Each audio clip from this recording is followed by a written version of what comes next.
नमस्कार दोस्तों, स्वागत है आप सभी का हमारे आज के इस सेशन में। आज के सेशन में हम लोग भारतीय जो राज्य व्यवस्था है, भारतीय पॉलिटी है, इसका दूसरा खंड स्टार्ट कर रहे हैं, जिसमें हम अपने सिलेबस को प्रारंभ करेंगे और उसे समझेंगे कि इसमें हमें क्या क्या चीजें महत्वपूर्ण है और उन्हें हमें पढ़ना है। ठीक, अब जैसे कि बात करते हैं, लास्ट क्लास जो हमारी हुई थी, इसमें हमने पूरे उसके पाठ्यक्रम की चर्चा कर ली थी कि हमें क्या क्या देखना है, किस किस क्रम में देखना है, कैसे पढ़ना है, वो पूरा हमारा वहाँ पे कंप्लीट हो गया था।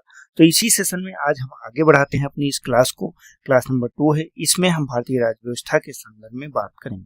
जैसे कि अगर सिर्फ बात करें कि राज्य व्यवस्था आखिर क्या है, तो इसमें आप इसे बीच से तोड़ सकते हैं। यहाँ पे राज हो जाता है, सिर्फ अगर अलग करें, और दूसरी व्यवस्था हो जाता है। व्यवस्था क्या है, एक तरह से देखें मैनेजमेंट, या फिर कहें स्ट्रक्चर कि स्ट्रक्चर कैसा है। तो इंडियन भारतीय राज्य व्यवस्था की अगर बात करें तो जो भारत देश है, भारत देश की जो राज्य की शासन व्यवस्था है, ठीक, किस चीज की, राज्य की शासन व्यवस्था, इस चीज को हम यहाँ पे पढ़ने वाले हैं। ये एक तरह से पॉलिटिकल स्ट्रक्चर होता है, राजनीतिक संरचना होती है, जिसके क्रम में आप जितनी भी राजनीतिज्ञ होते हैं वो सभी जुड़े होते हैं और वही इस शासन व्यवस्था को संचालित करते हैं। हाँ, इसमें एक चीज और है, जब कार्यपालिका का संदर्भ हम लोग लेंगे तो उसमें कार्यपालिका दो तरह की पढ़ते हैं। एक हम पढ़ते हैं जो कि हमारी राजनीतिक कार्यपालिका होती है, एक हमारी होती है जो परमानेंट कार्यपालिका होती है, जिसमें हमारे अधिकारी लोग आते हैं, उन्हें भी हमें पढ़ना। क्योंकि अगर कोई भी निर्णय सरकार लेती है तो उस सरकार के निर्णय को लागू करने का जो कार्य होता है, ये कौन करता है, ये हमारे सारे अधिकारी ही करते हैं। तो यहाँ पे क्या याद रखना, यहाँ पे याद रखना है कि राज्य व्यवस्था क्या है, तो ये राज्य की शासन व्यवस्था है। ये एक तरह की राजनीतिक संरचना होती है और उसी के अंतर्गत हम इसे पढ़ते हैं। ये कहीं पर आपको दिखाई नहीं देगी, जब दिखाई नहीं देगी तो कैसी अवधारणा करेंगे, तो इसे हम अमूर्त अवधारणा के रूप में देखते हैं। अमूर्त क्यों? क्योंकि इसको कहीं देखा तो जा नहीं सकता। जब देखा नहीं जा सकता तो अमूर्त हो जाएगी। जिस चीज को हम देख सकते हैं उसे हम क्या कहते हैं, उसे हम मूर्त कहते हैं। अच्छा, जब आप आईएएस का पेपर देते हैं, जिसे यहाँ पे मैंने आईएएस का जिक्र कर रखा है, इसका पेपर देते हैं, तो वहां पे अमूर्त और मूर्त दोनों के बारे में अच्छे से क्वेश्चन आते हैं। ठीक, क्वेश्चन कैसे आते हैं, क्योंकि वहां पे एक अमूर्त जो है निबंध का सेशन ही है। आपको उसमें अमूर्त निबंध की परिकल्पना को लिखना रहता है, जिसके बारे में आप जानते नहीं, जो धरातल पे नहीं है, उसके बारे में आपके विचार क्या हैं, उस चीज को वहां पे प्रस्तुत करना रहता है। तो चलिए शुरू करते हैं आज के अपने पहले टॉपिक के। पर हमारा पहला टॉपिक क्या है? हमारा पहला टॉपिक है राज्य। ठीक, राज्य, आखिर राज्य क्या है?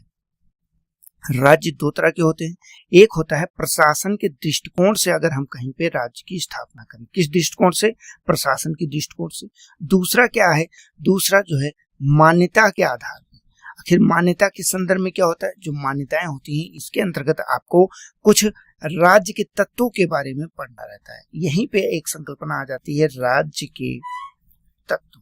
इन्हें राज्य के अनिवार्य तत्व के अंतर्गत भी कहते हैं, एलिमेंट्स ऑफ द स्टेट। ठीक, अब देखिए दोनों चीजें हैं, प्रशासन के दृष्टिकोण से हो गया, मान्यता के दृष्टिकोण से। जैसे मैं यहाँ पे 4 एग्जांपल लेना चाहूंगा। एक मैंने क्या ले लिया, एक मैंने आपका यूपी ले लिया, एक हमने आपका एमपी ले लिया, ठीक, एक हमने यहाँ पे क्या ले लिया, नेपाल ले लिया, और यहाँ पे आपका श्रीलंका ले लिया। ठीक, तो ये हमने 4 देश यहाँ पे लिए हैं। ठीक, 4 चीजों का वर्णन किया है। यहाँ पे अगर इनकी बात करें, नेपाल और श्रीलंका की, तो इसे हम किस रूप में देखते हैं? तो इसे सामान्यतः हम देश के रूप में जानते हैं, कहते हैं कि ये देश है। ठीक, जब हम आम बोलचाल की भाषा में है तो उस पे यही कहते हैं कि ये देश है। इसी में आप भारत भी रख सकते हैं कि ये देश है। और हम राज्य किसको कहते हैं? हम राज्य कहते हैं उत्तर प्रदेश हो गया, मध्य प्रदेश हो गया। यहीं पे अगर आपका और बात करते हैं तो यहीं पे आपके झारखंड हो गया, ठीक, तमिलनाडु हो गया, केरल हो गया। जितने भी तरह के आप यहाँ पे प्रशासन के दृष्टिकोण से देखते हैं वो सभी हो जाता है। लेकिन यहाँ पे अब वही सबसे बड़ी बात आ जाती है कि आपको ये याद रखना है कि जब हम राजनीतिक विज्ञान को पढ़ते हैं, पॉलिटिकल साइंस को पढ़ते हैं, तो वहां पर पॉलिटिकल साइंस में किसी भी देश के कॉन्सेप्ट का उल्लेख ही नहीं है। तो बेटा, अगर देश के कॉन्सेप्ट का उल्लेख नहीं है तो ये आखिर क्या है? ये भारत, नेपाल, श्रीलंका, अमेरिका, ये सब फिर हैं क्या? और ये उत्तर प्रदेश, मध्य प्रदेश, केरल, झारखंड, ये सब क्या है? जैसे कि टोटल अगर भारत की बात करते हैं तो भारत के संबंध में 28 राज्य टोटल आपके देखने को मिलते हैं। तो क्या ये राज्य हैं या नहीं? इस चीज को हम क्लियर करने के लिए क्या पढ़ते हैं, हम पढ़ते हैं राज्य के अनिवार्य तत्व के बारे में। अब राज्य के अनिवार्य तत्व क्या है, जैसे कि हमने पहले जब इंट्रोडक्शन दिया था, इंट्रोडक्शन में ही आपको हमने पूरी तरह से क्लियर कर दिया था कि राज्य के अनिवार्य तत्व होते क्या हैं। यहाँ पे अगर हम पहले अनिवार्य तत्व की बात करते हैं तो ये आपका हो जाता है भूभाग। ठीक, एक तरह से देखें तो जमीन, जो जमीन पे आप रहते हैं, जैसे आपका घर है, आप अपने घर में रहते हैं तो घर कहीं पे बना होगा ना, तो उसे भूभाग कहते हैं। मतलब एक लैंड होनी चाहिए आपके पास, अगर लैंड नहीं है तो क्या होगा। अच्छा, इसमें एक चीज और खास है, इसमें आपको ये भी याद रखना कि निश्चित होना चाहिए, अनिश्चित नहीं होना चाहिए कि जिसको आप डिटरमाइन ही ना कर पाए, आपको पता ही ना हो कितना क्षेत्र है आपका। तो यहाँ पे क्या है, निश्चित भौगोलिक क्षेत्र यहाँ पे अनिवार्य हो जाता है।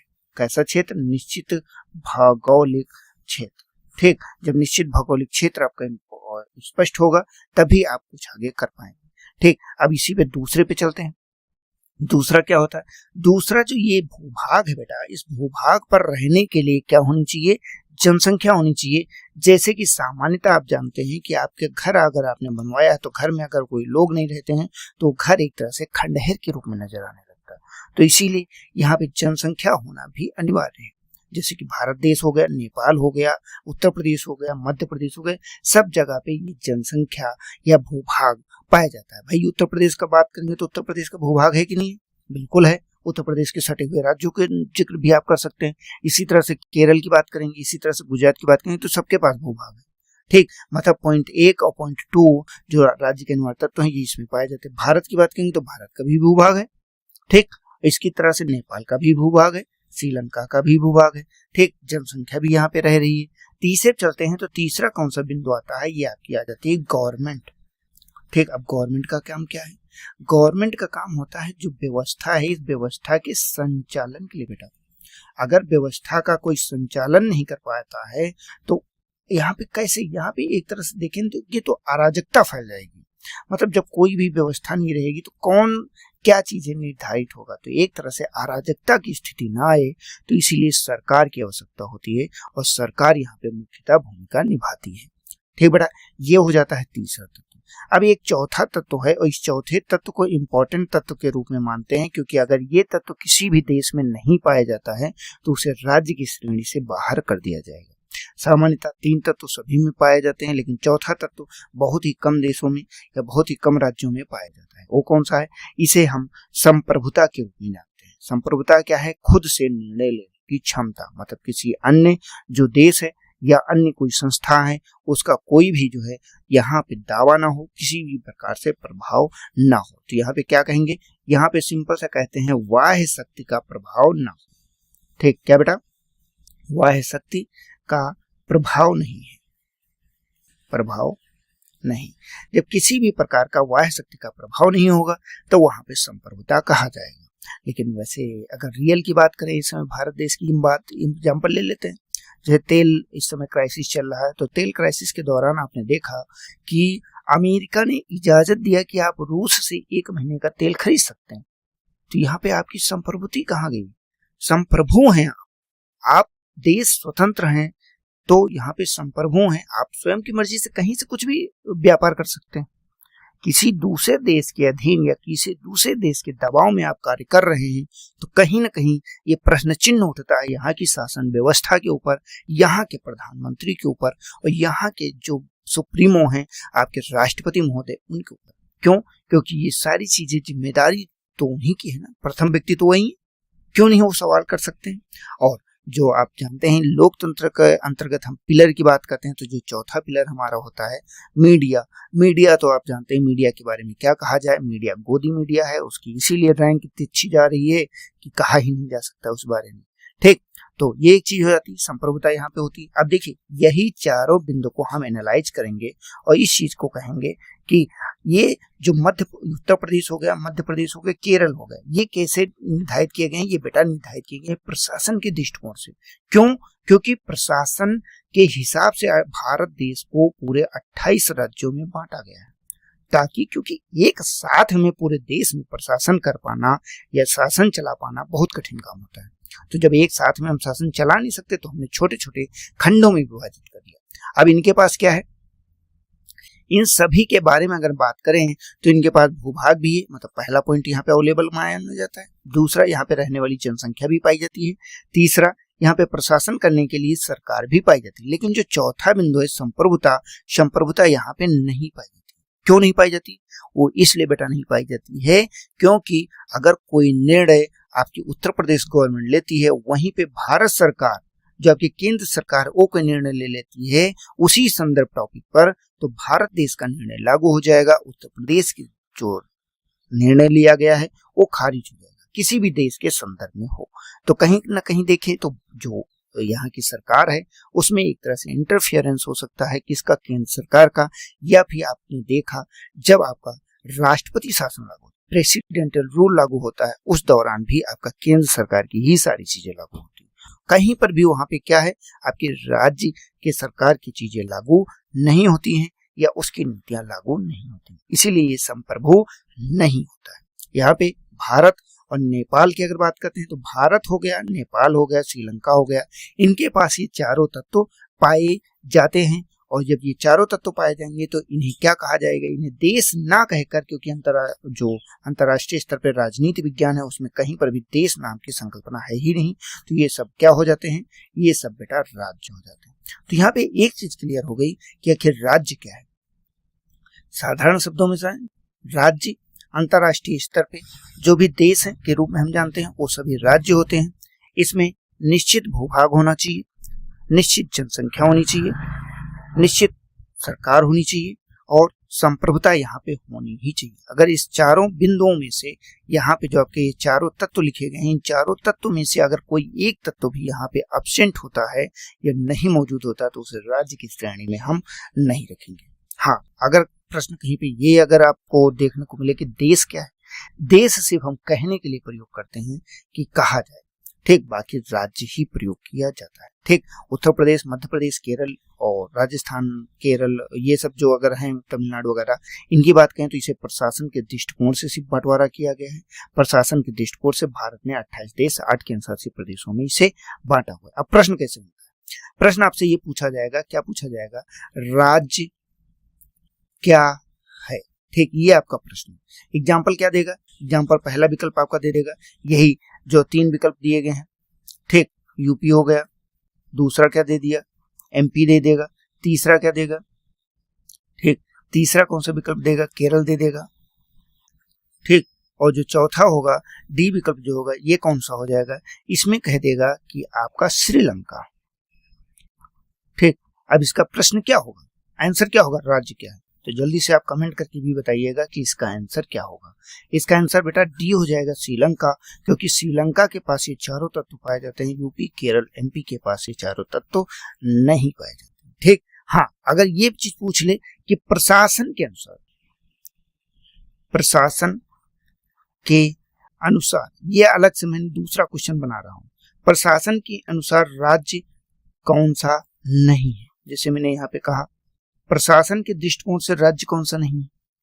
ठीक, अब देखिए, अब यहाँ पे चारों बिंदु आपको नहीं देखना, यहाँ पे आपका श्रीलंका तब भी सही होगा, क्यों, क्योंकि यहाँ पे मैंने नहीं शब्द जोड़ दिया है। यूपी, केरल और एमपी आपका प्रशासन के दृष्टिकोण से राज्य हो जाएंगे। ठीक, यहाँ पे आप तमिलनाडु, गुजरात, कोई भी देश, महाराष्ट्र वगैरह रख सकते हैं, झारखंड वगैरह रख सकते हैं।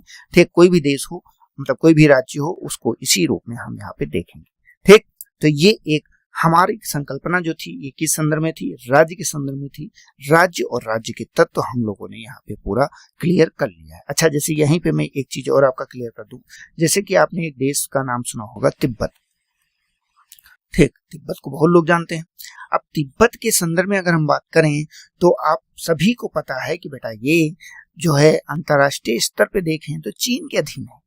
जब चीन के अधीन है तो इसे हम पढ़ क्यों रहे, इसे हम पढ़े इसलिए रहे हैं बेटा क्योंकि यहाँ की जो दलाई लामा है, ठीक, कौन, यहाँ के जो प्रशासक होते हैं वो दलाई लामा है। जैसे कि वर्तमान की अगर बात करते हैं तो 14 नंबर के दलाई लामा है। इन्होंने क्या किया, चीन से जब चीन का दबाव हुआ, चीन ने कब्जा किया तो यहाँ से भाग आए। भाग कर कहाँ पे, भारत में इन्होंने क्या लिया, राजनीतिक शरण, भारत में राजनीतिक शरण लिया है, राजनीतिक शरण। ठीक, अब राजनीतिक शरण क्या है, ये भी एक प्रश्न यहाँ पे बन जाता है। राजनीतिक शरण ये होता है कि जब आपका देश खतरा में हो तो यहाँ के जो राजनेता हैं या जो प्रशासक हैं वो किसी दूसरे देश में अपनी गुहार लगाते हैं कि हमें सुरक्षित रहने के लिए एक स्थान को प्रदान किया जाए, तो उसी के समय आपको ये राजनीतिक तौर पे आपको शरण दी जाती है कि आप यहाँ आकर रह सकते हैं। तो अगर कभी प्रश्न ये आपसे पूछ ले कि तिब्बत के जो दलाई लामा हैं ये राजनीतिक शरण कहाँ पे लिए हुए हैं, तो ये भारत में राजनीतिक शरण लिए हुए हैं। कब से लिए हुए हैं? 1959 से ही लगभग यहाँ पे जो है शरण के रूप में रह रहे हैं। ठीक, तो ये तो एक कॉन्सेप्ट हो गया हमारा राज्य के तत्व। अगर इसमें आपको कहीं पर कोई भी डाउट होता है तो आपका कमेंट सेक्शन खुला हुआ है, हमारा टेलीग्राम चैनल खुला हुआ है, टेलीग्राम चैनल पर आप कमेंट करके बता सकते हैं। ठीक, इसके अलावा ठीक, अब चलते हैं अगले कॉन्सेप्ट। अगला क्या है? अगला इसी टॉपिक के अंतर्गत हम पढ़ना रहता है शासन के अंग। शासन के अंग क्यों? क्योंकि हमने यहाँ पे एक चीज देखी, लास्ट की अगर हम बात करें तो यहाँ पे हमने क्या देखा? हमने यहाँ पे देखा कि राज्य के जो अनिवार्य तत्व हैं, जो शासन व्यवस्था है यहाँ पे, उस चीज को समझा कि शासन व्यवस्था पूरी यहाँ पे सरकार चलाती है। तो जब सरकार शासन व्यवस्था चलाएगी तो किन किन अंगों से चलाएगी, किस किस प्रकार से शासन यहाँ का संचालित किया जाए, क्या कोई खास चीजें हैं या फिर कोई खास बातें यहाँ पे नहीं है। ठीक, तो इस चीज को यहाँ पे हम क्लियर कर लेंगे। देखते हैं पेन दिख रहा है कि नहीं, शायद पेन नहीं दिखेगा कलर, तो इसलिए हम पेन का कलर फिर से चेंज कर ले रहे हैं और कोई ऐसा कलर यूज करते हैं जो आपको प्रॉपर दिखे। ठीक, तो शासन प्रशासन की बात करें तो पहला यहाँ पे क्या आ जाता है? पहला यहाँ पे आपका जाएगा विधायिका। ठीक, ये क्या हो गया? ये विधायिका हो गया, जिसे लेजिस्लेटर बोलते हैं। अब ये क्या है आखिर विधायिका? तो यहाँ पे इसका मुख्य काम की अगर बात करें तो क्या होता है? ये आपका कानून या विधि का निर्माण करते हैं। क्या काम हो गया? कानून या विधि का निर्माण। ठीक बेटा, ये यहाँ पे प्रमुख हो जाता है, कानून या फिर विधि का निर्माण यहाँ पे ये करेगा। ठीक, अब ये विधायिका हो गई। अगर ये क्या पहले क्या करेगा? कानून या विधि का निर्माण करेगा। लेकिन अब बात यह आ जाती है कि अगर ये निर्मित हो गई तो इसे लागू भी तो कोई कराएगा। समाज में ऐसे से विधि बना देने से वो चीज नहीं पहुंचती जब तक कि उसे क्या है, इम्प्लीमेंट ना किया जाए या उसे लागू ना कराया जाए। ठीक, तो दूसरे नंबर पे क्या आ जाता है? दूसरे नंबर पे आपका आ जाता है कार्यपालिका। सेकंड पॉइंट पे क्या आ जाता है? सेकंड पॉइंट पे आपका कार्यपालिका आ जाता है। ठीक, अब कार्यपालिका में क्या है? ये आपकी जो विधियां हैं, इन सभी विधियों को लागू कराने का काम करता है। ठीक, सिंपल सा कहें तो विधि के अनुसार शासन का संचालन, शासन को चलाना, ये किसका काम हो गया? ये आपकी कार्यपालिका का काम हो गया। ये दो चीजें तो आप देख लें। लेकिन अब एक चीज और हो गई, कानून बनाया गया, लागू कर दिया गया, लेकिन अगर मान लीजिए किसी के मध्य विवाद हो जाए, ठीक, किस स्थिति में? विवाद की स्थिति में। विवाद किसी भी प्रकार का हो सकता विधि गलत हो। भाई, विधि के अनुसार आपने शासन किया, लेकिन क्या जरूरी है कि जो शासन या जो व्यवस्था बनाई जा रही है वो सही ही हो? क्या उस पर प्रश्न नहीं उठाया जा सकता? क्या एब्सोल्यूट टर्म में अगर कोई वहां पे है तो वो एकदम एग्जैक्ट रूप में सही ही होता है? तो बेटा, जो यहाँ पे आपको याद रखना है वो याद यही रखना है कि आपको जहां पे भी विवाद की स्थिति होती है, विवाद की स्थिति में हमेशा न्यायपालिका ही आपसे जवाब मांगती है। कौन निर्णय करेगा? विवाद की स्थिति में आपकी न्यायपालिका काम आती है और न्यायपालिका ही अनिवार्य हो जाती है। तो यहाँ पे किसे याद रखना है? न्यायपालिका को। ठीक, ये प्रमुख हो जाता है। इसका काम क्या है? इसे जुडिशरी के रूप में जानते हैं और ये कोई भी विवाद होते हैं उन विवादों के समाधान के लिए होता है। विवाद के समाधान व न्याय प्रदान करने के लिए। ठीक, अब देखिए, विवाद का जब समाधान होता है तो कई तरह के विवाद होते हैं। देखिए, पहला विवाद तो यही हो सकता है गवर्नमेंट टू गवर्नमेंट। ठीक, गवर्नमेंट टू गवर्नमेंट। अब गवर्नमेंट टू गवर्नमेंट कैसे होगा? मान लीजिए कि केंद्र सरकार है या राज्य सरकार, जैसे हम जब जुडिशरी पढ़ते हैं तो उसमें जब सुप्रीम कोर्ट का मूल क्षेत्राधिकार पढ़ते हैं तो वहां पे देखते हैं ना कि 3 तरह के होते हैं। ठीक, इसके अलावा क्या है? इसके अलावा आपका गवर्नमेंट टू जो सिटीजन होते हैं, सिटीजन से हो सकता है, मतलब नागरिक है, नागरिक से हो जाता है। ठीक, इसके अलावा क्या है, इसके अलावा आपका जो नागरिक है, सिटीजन टू सिटीजन, ठीक, मतलब नागरिक टू नागरिक विवाद होते हैं। तो इस तरह से विवाद कई हो सकते हैं। विवादों का जो है निपटान करना या उसको न्याय प्रदान करना, ये काम होता है जुडिशरी का या फिर न्यायपालिका का। हाँ, ये बात अलग है कि न्यायपालिका क्या स्पष्ट तौर पे जो वहाँ पे लोग हैं, बैठे हुए लोग हैं, क्या वो निर्णय दे पा रहे हैं। जैसे अभी हाल ही का एक मामला है, उस मामले में इलाहाबाद हाईकोर्ट का मामला है, उसने संज्ञान लेते हुए एक निर्णय दिया। एक जो है रेप का मामला था, उसमें रेप और मर्डर का मामला था, उसमें जो है जो आरोपी व्यक्ति था वो करीब 1.5-2 साल से न्यायिक हिरासत में चल रहा था। जब उसने जमानत की मांग की तो उसमें जो वहां पे हमारा कहें लैब वगैरह हैं, वो उन्होंने जो रिपोर्ट बना के दी उस पर प्रश्न उठता है। प्रश्न क्यों उठता है? क्योंकि प्रश्न ये उठा कि उन्होंने ये कहा कि हम डिटरमाइन नहीं कर सकते हैं कि जो है ये व्यक्ति जिसने मर्डर किया है, जिसने रेप किया है, उसी का डीएनए प्रोफाइल है या फिर नहीं। मतलब इतना बड़ा भारत देश और 2026 चल रहा है, कहते हैं हम विश्व गुरु बनने वाले हैं, और कोर्ट में जो आपने रिपोर्ट प्रस्तुत की, रिपोर्ट ये प्रस्तुत की जाती है कि हम ये आइडेंटिफाई नहीं कर सकते, इसकी प्रोफाइलिंग नहीं कर सकते हैं कि ये व्यक्ति ही जो है गुनहगार है। अगर गुनहगार नहीं है तो आप उसे सजा कैसे देंगे? ठीक, लैब की रिपोर्ट आती है, लैब के टेस्ट आते हैं, उन्होंने स्पष्ट तौर पे ना ही गुनहगार समझा कहा ना ही उन्होंने निर्दोष कहा। उन्होंने कहा कि हम डिटरमाइन नहीं कर सकते, निर्धारित नहीं कर सकते डीएनए प्रोफाइलिंग कि मिला हुआ जो महिला है उसके जो स्वैब में मिला हुआ डीएनए है वो इसी व्यक्ति का है। तो जब डिटरमाइन नहीं कर सकते, निर्धारित नहीं कर सकते, तो कहीं ना कहीं प्रश्न चिन्ह पूरी सरकार पे भी उठता है। ठीक, तो ये एक चीज खास है कि 2026 में होते हुए भी किसी इतने जघन्य अपराध के लिए भी आप इस चीज को निर्धारित ही नहीं कर सकते। क्या ये पैसा लेकर किया गया काम है कि आपने निर्धारित नहीं किया, या फिर आपकी जो मशीनरी है, जो आपका खस्ता हाल सिस्टम है, उसकी जिम्मेदार है? आखिर इसके जिम्मेदार कौन होगा, इसका भी प्रश्न वो जो है बताने की बात आती है। ठीक, चलिए वो अलग चीज हो जाती है। ये यहाँ पे आपका हो गया शासन के अंग के बारे में, न्यायपालिका के बारे में हमने यहाँ पे देखा। ठीक, अब जैसे अगले टॉपिक पे चलते हैं, तो ये देखिए शासन व्यवस्था के बारे में बात करते हैं कि आखिर शासन व्यवस्था कितनी प्रकार की होती है। जो शासन प्रणाली होती है, शासन प्रणाली के प्रकार, ठीक, ये एक चीज खास यहाँ पे होगी। अब जैसे बात करें, जो सारी व्यवस्था है एवं सारी विधियां हैं, उनको बनाने एवं संचालित करने की जो प्रक्रिया है, उसी के रूपों की बात की। जरूरी तो है नहीं, इतना बड़ा विश्व है, एक ही प्रकार की शासन व्यवस्था हो। फिलहाल कुछ जो होते हैं शासन व्यवस्थाएं वो बहुत प्रचलित होते हैं, उसकी जानकारी सभी को होती है, लेकिन कुछ ऐसी भी जो है शासन व्यवस्थाएं होती हैं जिनके बारे में सबको जानकारी नहीं होती। ठीक बेटा, तो यहाँ पे हम शुरू कर रहे हैं और इसी के संदर्भ में हम बातचीत करने वाले हैं कि आखिर शासन प्रणाली में कौन कौन से तत्व, किस किस प्रकार की शासन प्रणाली होती है। ठीक, अब देखें, अगर बात करें सामान्यतः तो 4 प्रकार की शासन प्रणालियां होती हैं। ठीक, पहला क्या है? पहला जो शासक समूह है उसमें शामिल व्यक्तियों के आधार। ठीक, पहला कौन सा हो जाता है? शासक समूह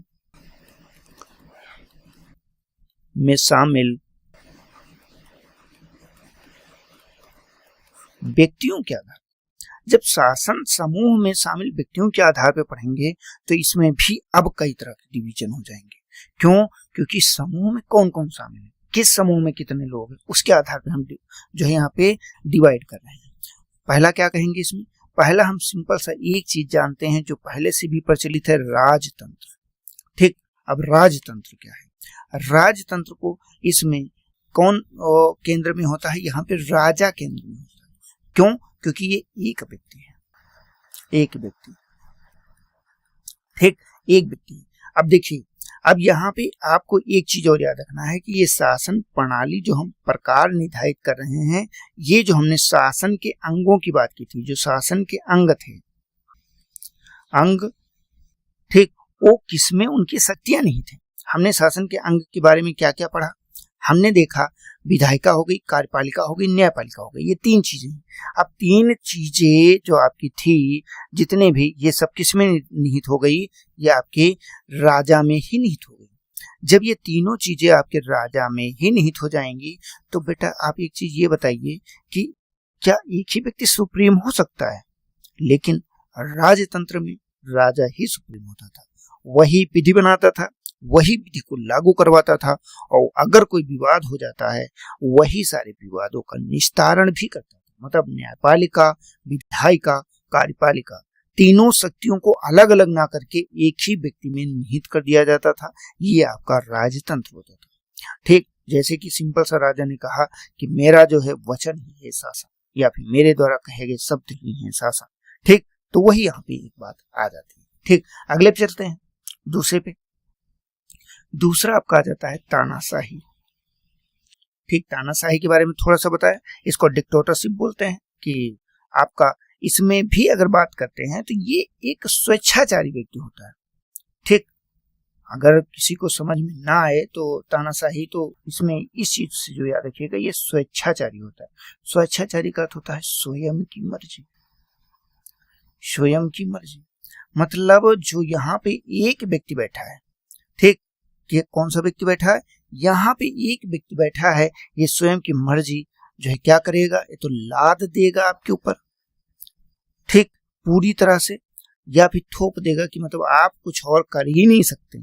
ठीक, आप बाल भी कटा रहे हैं, आप कपड़े भी पहन रहे हैं, तो किसकी मर्जी से? जो यहाँ पे प्रशासन में एक व्यक्ति बैठा है। ठीक, शासक, शासक के ऊपर पूरी तरह से निर्भर हो जाता है। ये चीज यहाँ पे सबसे खास हो जाती है। ठीक, क्या हुआ? यहाँ पे आपका शासक मुख्यता हो जाता है।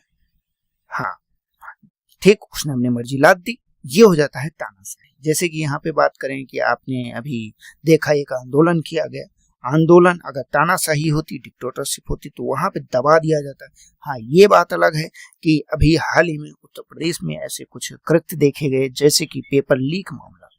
कि पेपर लीक मामला एक ऐसा मामला है कि एजुकेशन सेक्टर में सरकार को स्वयं इस पे जो है क्या करना चाहिए था? अपना एक्शन लेना चाहिए था कि पेपर लीक नहीं होना चाहिए, लेकिन उसके लिए आवाज उठानी पड़ी। आवाज उठाया कोचिंगों ने, कोचिंग के ऊपर क्या किया गया? पूरी तरह से उनको बंद कर दिया गया। ठीक, क्यों बंद किया गया? क्या अभी तक वो इलीगल नहीं थी? वो जब बिल्डिंग बनाई गई थी तब वहां के अधिकारी कहाँ चले गए थे? उन अधिकारियों को तब नहीं पता था? तब उन्होंने जांच क्यों नहीं की? लाइसेंस किसने दिया था कि ये बिल्डिंग ओके है, यहाँ पे आप आराम से, कोई दिक्कत नहीं? तो आज कैसे वो इलीगल हो गई? अगर बात करें अभी आपके शिक्षा मंत्रालय में आग लग गई तो वहां पे क्या व्यवस्था नहीं थी? क्या आपने उसकी जांच की?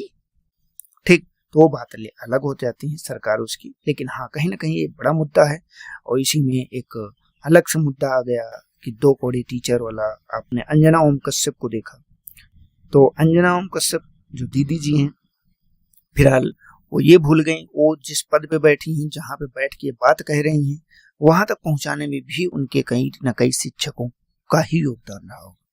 और उनके खुद के मीडिया कोर्सेस देखिए जो उनके नाम से बेचे जा रहे हैं, वो कितने महंगे हैं। ठीक, वो जो उन्होंने बताया कि इतनी चीजें हैं, अब सब चलिए, वो तो मुद्दे से भटकाने की बात है कि आपने पूरी तरह से उनके पीछे लग गए। और आपने जो रियल मुद्दा था कि भाई देश में पेपर लीक नहीं होना चाहिए, सरकार को जो है क्या करना चाहिए? इस्तीफा देना चाहिए। तो कहीं ना कहीं ये सारी चीजें साइड हो गई। ठीक, चलिए, ये चीज हो गई। इसके अलावा आप अगले मुद्दे पे चलते हैं। अगला कौन सा टॉपिक है? ठीक, उसमें आपको ये याद रखना है कि वो आपका हो जाता है अल्पतंत्र। ठीक, यहाँ पे तीसरा कौन सा हो जाएगा शासन प्रणाली के अंतर्गत? अल्पतंत्र। ठीक, इस अल्पतंत्र में क्या होता है? एक छोटा समूह बन जाता है, छोटा समूह। वही छोटा समूह पूरी तरह से शासन व्यवस्था को संचालित करता है। ठीक, और एक अगला मोस्ट इंपॉर्टेंट है, वो आप सभी जानते हैं, इसे क्या कहा जाता है? इसे लोकतंत्र कहा जाता है। ठीक, लोकतंत्र में सत्ता लोगों के द्वारा या उनके प्रतिनिधि द्वारा ही संचालित की जाती है। ठीक, इस लोकतंत्र को हम पूरे विस्तार से पढ़ेंगे, तो यहाँ पे थोड़ा सा बस इतना ही जान लीजिए कि लोकतंत्र क्या है। इसमें लोगों की मर्जी से शासन को चलाया जाता है, सत्ता पे उन्हीं लोगों को बैठाते हैं। ठीक, तो ये एक चीज यहाँ पे आपकी होगी। ये हमने क्या देखा, ये हमने शासन प्रणाली के प्रकार के अंतर्गत पहला जो है रूप देखा है शासक समूह में शामिल व्यक्तियों के आधार पर। ठीक, अब इसमें जो दूसरा रहेगा, दूसरा हमारा रहेगा शासन की वैधता के स्रोत के आधार पर। ठीक, सेकंड क्या हो जाएगा, शासन की वैधता के स्रोत के आधार पर। ठीक, ये सेकंड है। इसके अंतर्गत भी कौन कौन सी चीजें आती हैं, क्या क्या चीजें आती हैं, ये सारी चीजें हम लोग नेक्स्ट वाले अपने वीडियो में करेंगे, जो आपको कल मिलेगा।